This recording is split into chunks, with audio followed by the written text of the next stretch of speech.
तो भाई मैं आज तुम लोग को बताने जा रहा how to clear your inventory in within second.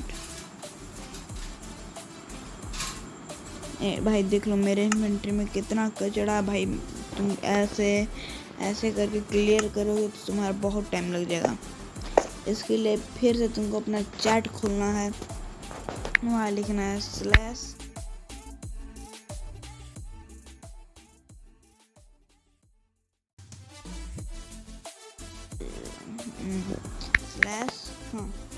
Clear और कमांड को इनपुट कर देना। उसके बाद देखो तुरंत तुम्हारी इन्वेंट्री खाली। तो भाई चैनल को सब्सक्राइब कर देना और बेल आइकन को भी दबा देना प्लीज़ यार।